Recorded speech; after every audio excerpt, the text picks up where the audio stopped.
नमस्कार, आप देख रहे हैं सुपरफास्ट फ्यूचर्स और एक्शन में कमी आज बाजार पर देखने को मिल रही है। देखिए, कल के सत्र में काफ़ी स्ट्रांगली एक उतार चढ़ाव देखने को मिला था। रेंज अभी भी बाजार की वही है। हम नीचे की साइड पे 92.50 नहीं तोड़ रहे हैं, ऊपर 93.50 के ऊपर निकलने में बहुत दिक्कत हो रही है, लेकिन एक फ्लैट कारोबार है और हलचल काउंटर स्पेसिफिक अप्रोच जो वो ट्रेडर्स की है। नतीजे आईसीआईसीआई बैंक के आने वाले हैं आज और उसका इम्पैक्ट अब बाजार पर नेक्स्ट पॉसिबल मूव जो होगा निफ्टी बैंक का उसी के चलते देखने को मिल सकता है, लेकिन कोई बहुत बड़ा बदलाव नहीं है। लेकिन एक मुद्दा जो है वो बहुत इस समय सुर्खियों में है, वो है ये कि डेरिवेटिव मार्केट में पिछले कुछ दिनों में एकदम से ऑप्शन खरीदारी जो है वो ज़्यादा देखने को मिल रही है एफआईएस के स्टेबल से। और ये जो सीरीज शुरू हुई है इसमें भी लगभग 3,300 करोड़ के आसपास की खरीदारी जो एफआईएस कर चुके हैं। ऐसा हो क्यों रहा है, ये मैं अभी मेरे साथ थोड़ी देर में डिम्पी जुड़ेंगे, उनसे मैं जानने की कोशिश करूंगा।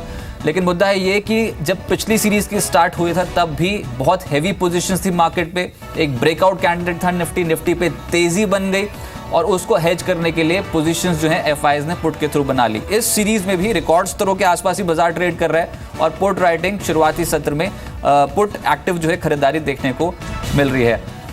मेरे साथ थोड़ी देर में सुमित बागड़िया साहब इसमें जुड़ेंगे, लेकिन डिम्पी मेरे साथ इस समय मौजूद है, उनसे मैं बात करता हूँ। डिम्पी, ये जो मैं एफआईएस की बात कर रहा हूँ कि एकदम से जो पुट खरीदारी है वो इस सीरीज की स्टार्ट में फिर से देखने को मिल रही है, क्या कुछ बड़े मूव की तैयारी हो रही है इस समय मार्केट में? देखिए, बाजार के अंदर जो पुट एक्यूमुलेशन होते हैं, यानी कि जो पुट खरीदी जाती है वो इस वजह से खरीदी जाती है कि बाजार के अंदर एक तो हेजिंग की जाए और बाजार के अंदर डायरेक्शनल अप्रोच दी जाए।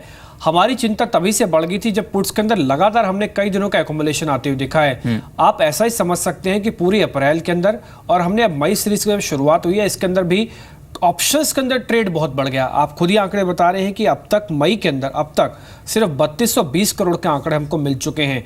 ये सिर्फ मई सीरीज का आंकड़ा बता रहा हूँ, अप्रैल के अंदर भी कुछ इसी तरह का आंकड़ा हमको आते हुए दिखा था। पहले का हिस्से और अब के हिस्से में बाजार के अंदर थोड़ा सा फर्क आया है। असल में पहले एक तरफा तेजी हमको आती होती थी, तो जो पुट्स के अंदर जो खरीदारी थी ऑप्शंस के अंदर वो पुट की तरफ थोड़ा ज़्यादा झुकी हुई थी, तो एफआईएस ने क्या किया, अपनी पोजीशंस को हेज कर दिया, जो भी उन्होंने कैश सेगमेंट में माल या फिर फ्यूचर स्टॉक्स में माल खरीदा था। अब आते हैं, अब क्या हो रहा है, अब मार्केट के अंदर वापस कहीं ना कहीं कॉल्स को एक्यूमुलेट किया जा रहा है। ये बाजार के लिए अच्छा साइन है, ये बाजार के लिए 9200 का बेस बनाने वाला साइन है।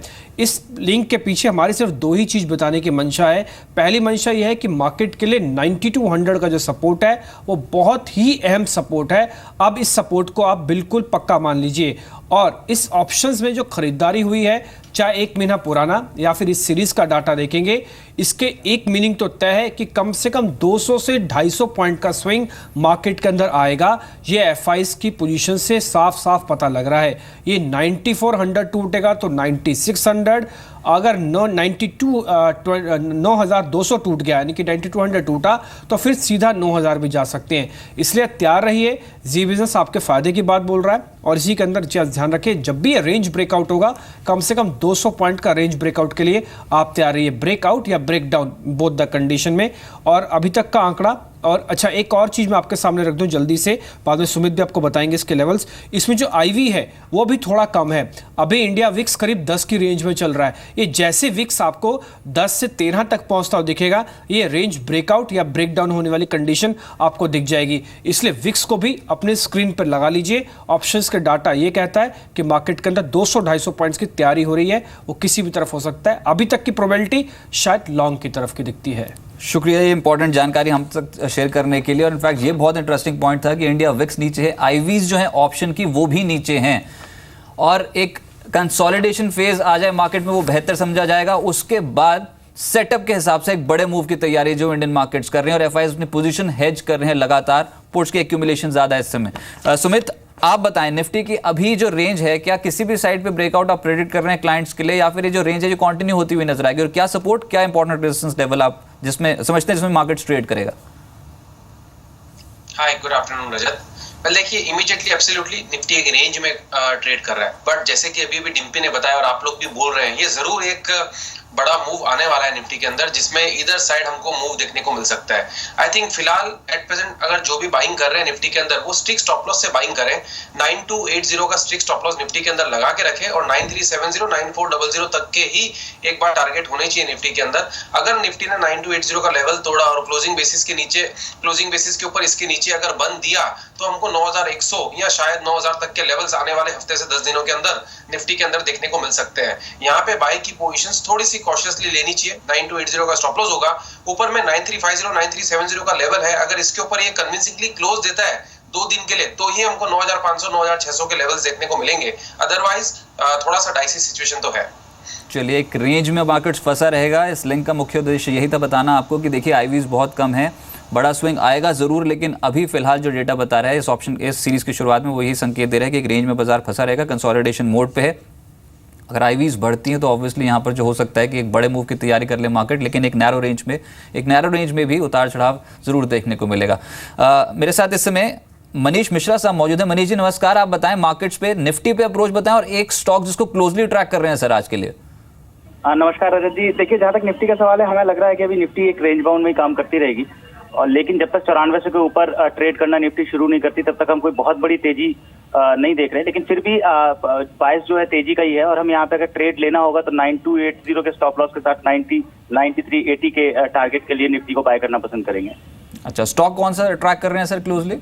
स्टॉक में हमें इलाहाबाद बैंक काफी अच्छा दिखाई दे रहा है कि जहां इसके साथ के बाकी छोटे बैंक जैसे विजया बैंक काफी बड़ी तेजी दिखा चुके हैं, इस बैंक में अभी तक उतनी तेजी देखने को नहीं मिली है। लेकिन हमें लगता है कि शायद इस बैंक में भी अब काफी कंसोलिडेशन हो चुका है और एक तेजी का मोड इसमें शुरू होगा। तो इस स्टॉक को खरीदने की राय होगी। 86 रुपए के टारगेट के लिए स्टॉक को खरीदा जा सकता है। 81 रुपीज का स्टॉप लॉस रख के इसमें काम किया सकता है। चलिए, शुक्रिया सर मेरे साथ जुड़ने के लिए। 86 का टारगेट, 81 का stop loss, Allahabad bank. Manish Mishra की राय, खरीदारी कर सकते हैं स्टॉक में। इम्तियाज कुरैशी मेरे साथ मौजूद हैं। इम्तियाज, शुक्रिया अपना समय देने के लिए। निफ्टी की रेंज बताया सर, और क्या हायर लेवल्स दिखने के चांसेस ज्यादा है मार्केट में जिस तरीके का ट्रेंड देखने को मिल रहा है अभी?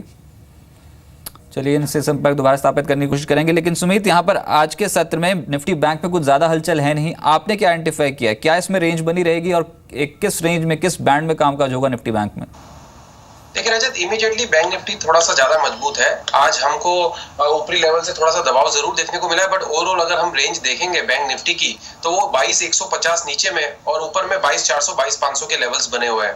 आई थिंक इमीडिएटली अगर किसी ने बैंक निफ्टी में भी एक बार ट्रेड सोचना है तो 22,150 के स्ट्रिक्ट स्टॉप लॉस से बाइंग ही सोचना चाहिए। ऊपर में 22,400 22,500 के टारगेट होंगे। जिस तरह हमने निफ्टी में सपोर्ट बताया है उसी तरह बैंक निफ्टी का भी ये सपोर्ट बहुत इंपॉर्टेंट है।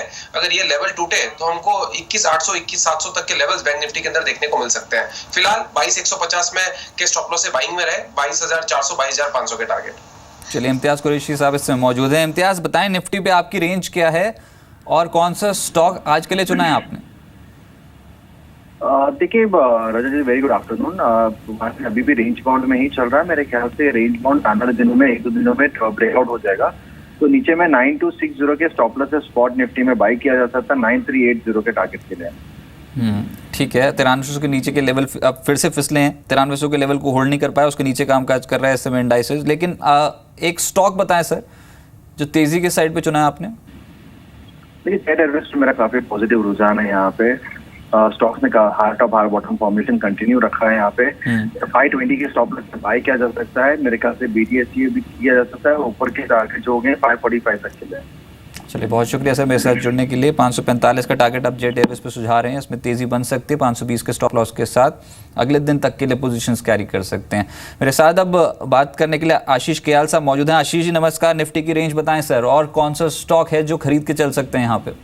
नमस्कार। देखिए, ओवरऑल निफ्टी एक सीमित दायरे में ही चल रहा है, जैसे लास्ट टाइम भी बात हुआ। एक ऊपर में 9370 का आंकड़ा है जो पार नहीं कर पा रहा है, और नीचे में जो सपोर्ट जोन है करीबन 9260 के आसपास का एक सपोर्ट जोन है। तो यहाँ पर एक रेंज बाउंड मार्केट चल रहा है। यहाँ पर कोई भी डिप्स अगर मिलती है 9290 के आसपास, वहां पर खरीदी की जा सकती है।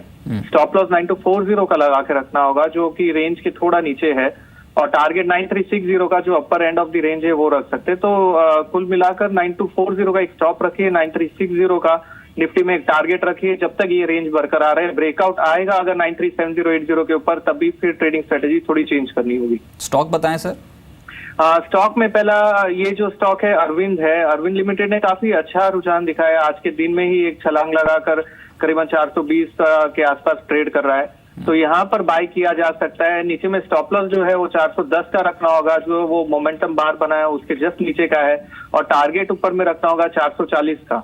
चलिए, बहुत शुक्रिया सर आपको मेरे साथ जुड़ने के लिए। तो अरविंद एक और स्टॉक यहाँ पर 440 का नेक्स्ट पॉसिबल टारगेट, 410 का स्टॉप लॉस। एक बार सभी की जो निफ्टी की कॉल्स आई है ना वो आपको बता दूं, क्योंकि हम यही प्रेडिक्ट कर रहे हैं कि एक रेंज में मार्केट फंसा रहेगा। और ये रेंज देखिए, अपर साइड 9380, लोअर साइड 9240, इस नैरो बैंड में निफ्टी कामकाज करेगा। ऑलमोस्ट सभी एनालिस्ट यही प्रेडिक्शन कर रहे हैं। हालांकि बैंड डिप्स मार्केट है वो तो पिछले कुछ दिनों से काफ़ी स्ट्रांगली गेंस कर ही चुकी है। जब अप्रैल सीरीज की एंडिंग थी, यहाँ पर खत्म हो रही थी, तभी से यहाँ पर कॉल्स में एकदम से खरीदारी जो बढ़ती हुई नजर आई।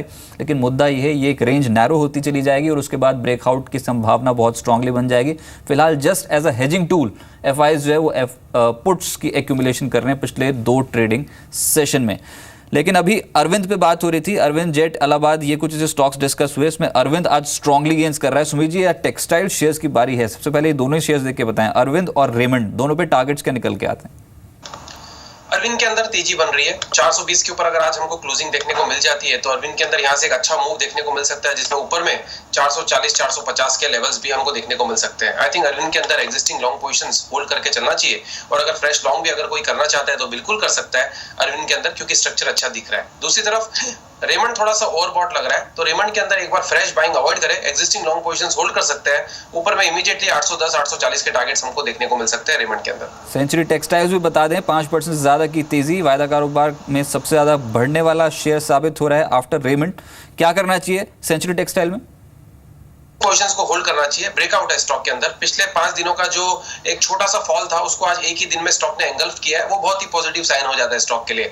1110 का इमीडिएट सपोर्ट है, या फिर इसके अंदर 1125 का भी सपोर्ट ले सकते हैं। 1125 का इमीडिएट सपोर्ट है सेंचुरी टेक्सटाइल के अंदर, और ऊपर में इमीडिएटली हमको ऐसा लगता है कि 1200 और 1240 के लेवल्स आने वाले दिनों में देखने को मिल सकते हैं। 1200 साइकोलॉजिकल रेजिस्टेंस है, एटलीस्ट वहां तक का तो टारगेट मान के चले।